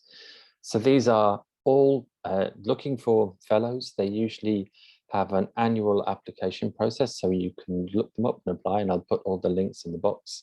But they're the Atlantic Fellowship for Racial Equity, which has 2 homes really, one in Joburg and Johannesburg at the Nelson Mandela Foundation, the other in Columbia University. There's the Atlantic Fellowship for Health Equity in South Africa, run with Takano. The Atlantic Fellowship for Health Equity run at George Washington University in the States, in the US. There is the Atlantic Fellowship for Social and Economic Equity, which focus on underlying structural issues behind equity globally. Atlantic Fellowship for Social Equity, which is developing from the ideas of Aboriginal and Maori and Torres Island Straits people, and is housed in the University of Melbourne, and the Atlantic Fellowship for Health Equity in Southeast Asia, which is part of the Health Equity Initiative and the China Health Board. And so within those programs, you may find something for you, for your interests, and all 7 are connected through the Atlantic Institute based in Oxford. So I'm going to go back on to look at Global Brain Health Institute. Back over to you, Funmi. All right, thank you, Dominic. All right, so I'm going to be talking about the experience as a fellow for the 1-year period that one would, have this fellowship experience. Next, please. All right, so just as, when Abraham was speaking, I thought that we had a lot of similarities, and GBHI brings together a mix of disciplines. You have people from medicine, you have doctors, GPs, neuroscientists, you have surgeons, you have public health persons, you have people in the arts, social science, and law, architects, you name it, and also from various backgrounds.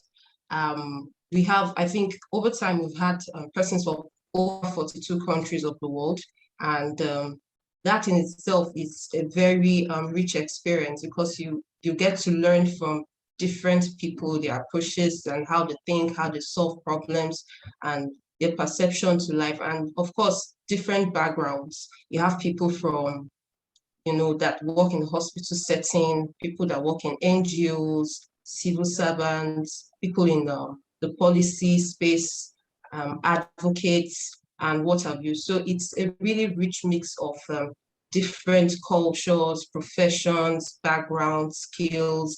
And so, yeah, you get to learn so much if you become a fellow. Next slide, please.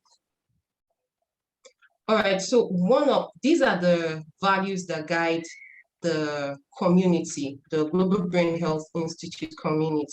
It's called a FOSS. So these are the values that lead us: authenticity, fairness, openness, respect, courage, and empathy. So we strive towards, if you're not empathic, there is no way one would carry out the work to,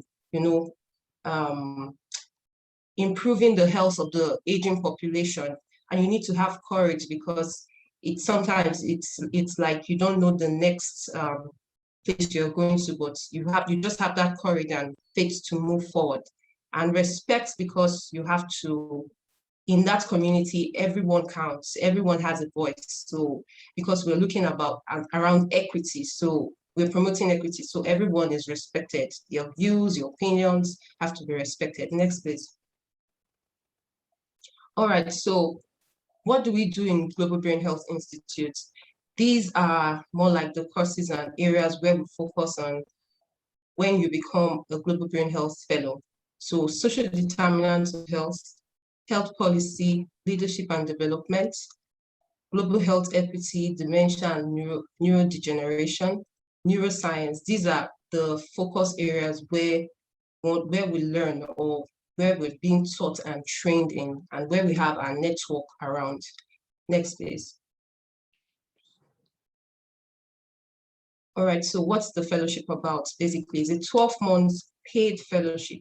It's full-time and, of course, in residence opportunity. So you are either in San Francisco or in Trinity College, Dublin. So it's based in these two locations. And as I mentioned earlier, the core curriculum is around economics, epidemiology, law, ethics, leadership, neurology, public policy, and statistics, as well as research. So another very important part of it is the clinical experience. You get to go to clinic and see how these things are being done, not minding your background. It's important because that kind of, increase your level of empathy and see, let you know what you're going into. It's like it's like one-on-one participation with the experiences of others. So that way you are better able to tell your story. And yeah, so career duration, yes, and also there is a mentorship program as well. So you have international network of colleagues collaborating with different people to drive a common vision. Next, please. So basically, there are three levels to the fellowship program. Of course, as we mentioned earlier, it's a structured experience where you have to go through these core courses. Then another level is the individualized experience where you have mentors are being given to you. You have a specific mentor designated to you. Currently, I have 3 mentors. And at the end of the program or in between the program, you come up with an idea and apply for a pilot award, which is over $25,000. Then afterwards, you become a lifelong fellow of the global community. Next, please. So I think I'll leave this to Dominic. So, like Funmi was saying, people come from a very big variety of clinical and non-clinical backgrounds and professions. I come from the arts. I also lead an NGO. I have a great interest in older adults and aging, a huge interest in arts and culture. And so one of the things that appealed to me about the Global Brain Health Institute was its focus on what they now call AFORs, those ways of behaving, empathy and respect that help all these people with these amazing skills that come together to work together. So like you've been saying all day, people have huge amounts of experience and practice within their own countries, within their own context, but how do we learn to collaborate to move the dial and make the future that we want to see? People come, as Funmi said, from very different geographic regions of the world, and increasingly, as this program is fully funded for about another 10 years, it will continue to spread around the world. So it's a really exciting thing to get involved in. How do you get involved? When do you apply? I'll put both of these in the chat. You can apply to the Global Brain Health Institute through the globalbrainhealthinstitute.org website, or you can find out more about Atlantic Fellows through atlanticfellows.org. What you need to be willing and able to do, what they look for in a candidate, is that you can spend 12 months in residence full-time, either in San Francisco or in Dublin, or during the pandemic online. But the aspiration is that you be resident because you pick up so much simply by hanging out with people. It's like a 360-degree education, as Eyitayo and Temi were saying earlier. It's that you have a long-term commitment to the value of the mission and the goals of the program. So as somebody was saying earlier, read what the goals are, read what they're aiming to do, see where your work aligns with theirs. Can you bring creative and relevant projects to fruition through the program? So what is it that you want to do that if you add that with the fellowship, you both go forward together? How is it that the idea, the ambition, the notion that you've got can develop through this particular fellowship, or through the people that you might see in the list of fellows. It's really interesting if you get a chance to look at what the fellows for all the programs are doing, where they come from, what their area of interest is.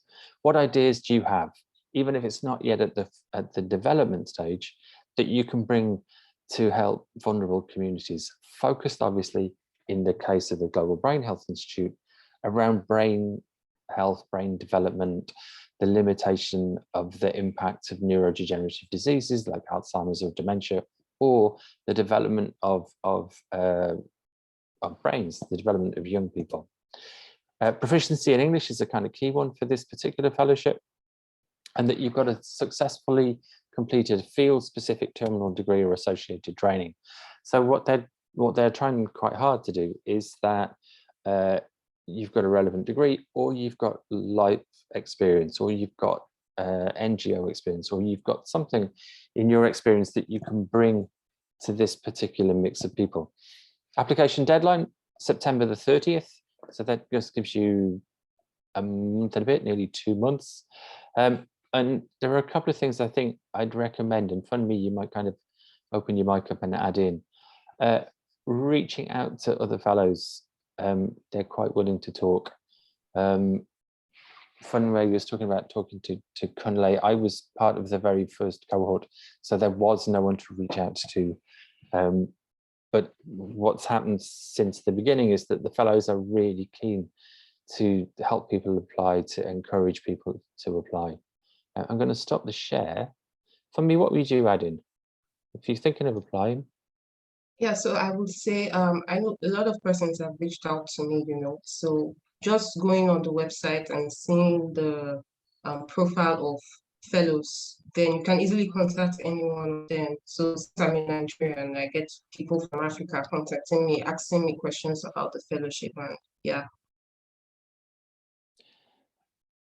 And I think we're nearly at time, are we, Temi?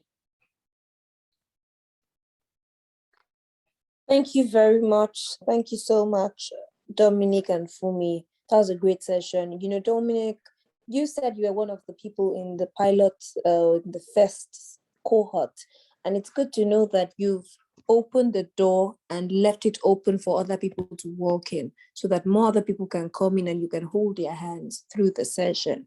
I also listened to Funmi talk about, Mr. Kunle guiding her through the process and encouraging her. And it's good to know that you're paying it forward and encouraging other people, because you say people send DMs to you. And even being here in itself is testimonial to giving other people wings to fly. So thank you both for helping other people, to achieve some of the things that you've done and be a part of this fellowship. Thank you so much. So we're taking questions now. If you have questions, this is the time. I see that Funmi and Dominic already dropped the link. They shared the link in the chat room for anyone who'd like to apply. I would also like you to share your preferred social media handle in the chat room, a link to your preferred social media handle, so that anyone who wants to reach out to you, or even if it's your email, anyone you're comfortable with, so that people who want to reach out to you can reach out to you, but just your preferred means of communication, please share it in the chat room so that people can just easily copy, paste, click on it and connect with you. I would also ask Abraham to do same. Now, while Abraham was speaking, someone asked, Uday Harrison asked a question. Abraham, are you still here?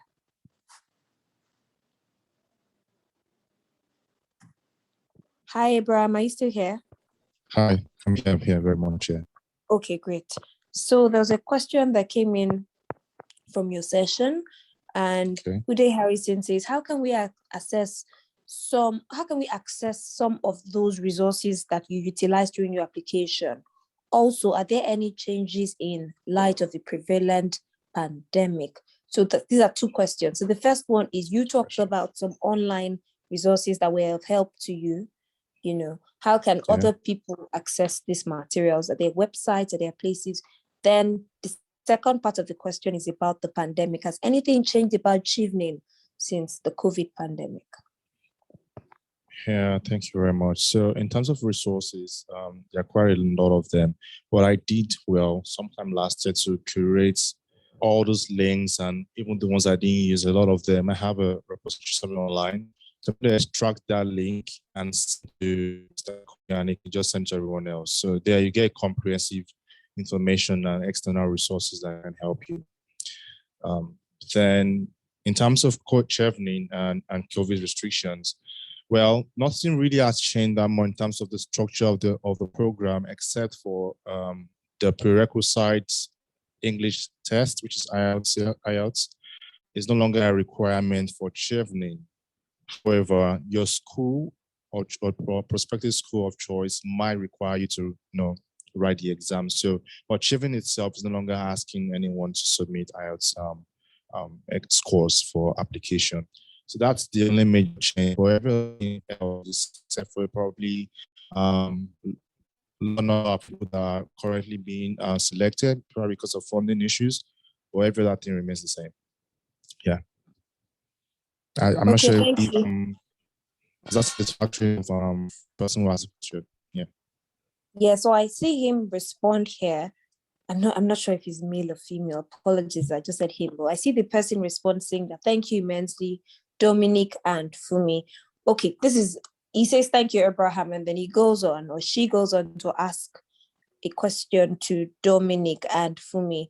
What are some of the mistakes you feel people make in their applications that should be avoided? I think this is a great question so that people don't make the same mistakes you made, so that we can learn from you. What are the mistakes you made?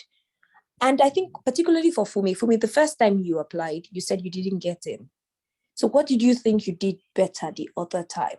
What are some of the pitfalls that should be avoided? Okay, I think one mistake is sometimes we undertell our stories. So it's the way you narrate your story. You might have a very, very good and strong story, but if you tell it in a very mediocre way, then you won't get in. And for why I didn't get in, I can't really say, it might be from the interviewer. They might know better, but I was actually told by them to apply again that I have a very strong application. And I'm like, why didn't I get in? But yeah, so I applied again. I'd add to Funmi's, keep applying. You learn every application where you are not successful is just the learning opportunity. It really is. It's the hardest thing at the time when you get the no in the email. But you have to kind of grow a bit of a thicker skin, and you have to kind of take all the learning that you can from every application where you get turned down. Sometimes you just get turned down because there are so many candidates. It's just, you just get unlucky. I've sat on both sides of the fence. I think I've applied for the same thing 4 times now and not got in. So maybe I'll stop applying for that one because maybe I just aren't a good fit. Keep applying, learn from every application, treat it like a learning opportunity, not a mistake. And I suppose the other 2 things are you quite often can open doors by answering the problem that other people have. So for Global Brain Health Institute, the problem is, how do we reduce the impact of Alzheimer's and dementia? How do we promote good brain health? How do we create the conditions for brains to develop? So how do you answer those questions? How do you answer the first question people have? And then the second one is, how do you answer the question or the problem that people don't know they have? And if you can do that, you're really talking about the project that you want to do that nobody else is doing.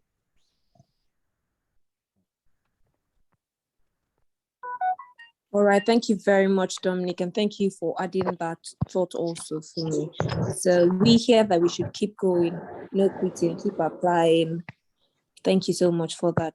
So yes, there's another question here, and I think it was posed to Abraham. Someone is asking how they can connect with you for mentorship. I think this is also important for every other speaker. So how do people reach out to you? Is it social media? Is it email? After you tell us, please let us know, put the link, if there's a link, in the chat room so that they can just easily click on it. So Abraham, people are open, are you selling mentorship forms? How much are they? Are you kidding me? No, I was definitely not charging for that. I've really enjoyed from a lot of other scholars who gave their time to to create videos and to write articles. So of course, I can always give out time to anyone here who is applying, and you can connect to me via my LinkedIn. So I send a link in the chat section already, so you can ask questions, and probably if you want me to review your essay or something else that you think might be helpful during the process. All right, thank you Thank very you. much, Abraham. So over to you, Dominic. So what currency do you charge in? Do you charge in dollars? There's no currency, there's no charge. It's all done for love. I think what you'll find is that many of the people that get onto these fellowships, they really want to change the world. They want to make the world bigger and kinder, and not bigger. They want to make the world kinder. They want to make a change. And that is an act of a generous spirit. And so many of the people that apply and that get onto fellowships are already generous, and they stay like that. They just want to keep the door open. They want to try and use the community and the university learning, I suppose, and find a way that it meets together. And that, to me, is kind of common currency. It seems to be consistent with the people that come through the Global Brain Health Fellowship, the ones that I've met from the other Atlantic fellowships, when they've met people like people in the Chevening or on the Obama, or they're consistently like this. And what might be really surprising to people is they're really approachable. It's not like decades and decades ago when there was like, you know, the big scary person that answer the phone and had like a fleet of people between them and you. They kind of want to make this work, so they're much more approachable than you think. So happy to hear this. So what medium of communication works for you? So in the chat, you'll see there's a link to LinkedIn. There's also a Twitter handle. Use either of those, and I'm in the same time zone, which might help for anybody in West Africa. Great. So Funmi, what medium of communication works, please? Okay, LinkedIn is fine. I already Okay. posted my LinkedIn account. Awesome. I'd like to thank Abraham, Dominic, and Funmi for a short. It's been short, it's been brief. I mean, you've spoken for between 7 to 15 minutes respectively, and you've covered so much. There's still so much to be said, but I think you've done well for the short time, and people can continue conversations, through social media. Thank you so much for leading this important conversation. I'll now hand over to Mr. Kunle Adewale to close this session. Thanks so much. Please, let's give Temi a round of applause, everyone. Let's make use of all the emojis that she mentioned right from the beginning. Brilliant hosting. Thanks so much. And thanks to our incredible speakers and panelists today, starting from my brother, Abraham Ologundudu. Thanks so much for your warmth, your energy, enthusiasm, and the passion with which you share the opportunity of Chevening Scholar program, and also to my fellow, Funmi Akindejoye and Dominic Campbell. Such a great opportunity to have you here today to share with these with everyone. So I hope that in the next 6 months or 9 months, somebody will say, because I came to Kunle Adewale Day, today I'm a Chevening Scholar. Because I came to Kunle Adewale Day, today I'm a GBHI Fellow. Because I came to Kunle Adewale Day, I'm an Obama Scholar. Because I came to Kunle Adewale Day, I'm a Mandela Washington Fellow. And thanks so much for all of you that came today. And also we have in our midst today the GBHI alumni coordinator, Camelia Latta. Thanks so much for those being in the room, those being part of this session today. Thanks so much to everybody who took their time to be part of Kunle Adewale Day, the second session of today. And the last session will be around 8 p.m. to 9 p.m. West African time, which is going to be more of creative activities, because since morning we're talking about arts, and international opportunities and all of that. So by 8 p.m. to 9 p.m. tonight, come with your paint brushes and acrylic. Virtually, we have a facilitator from all the way from Cincinnati, Ohio, be joining us virtually by 8 p.m.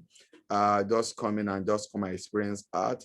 It's been a great day with all of you today. And what I want to say is, Every opportunity that have been shared here today is very legit.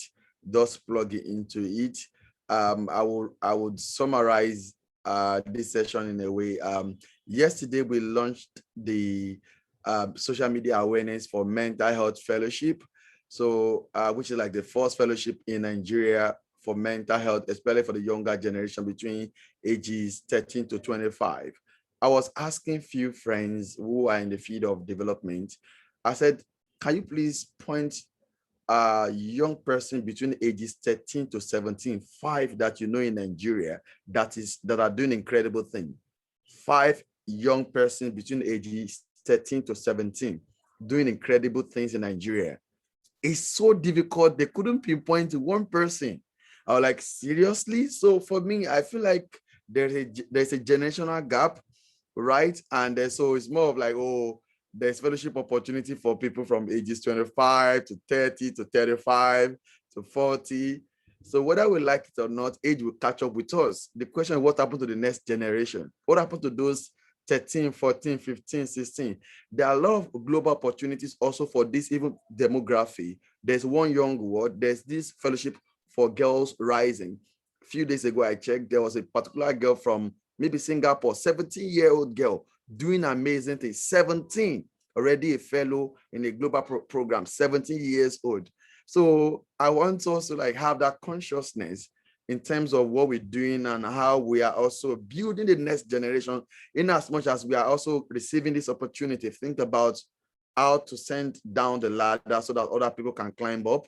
Thanks so much, everyone, for today. Thanks so much for your time. Hope to connect with you all at 8 p.m. for painting session with our facilitator based in Cincinnati, Ohio. Have a great evening, everyone. Love you and God bless you.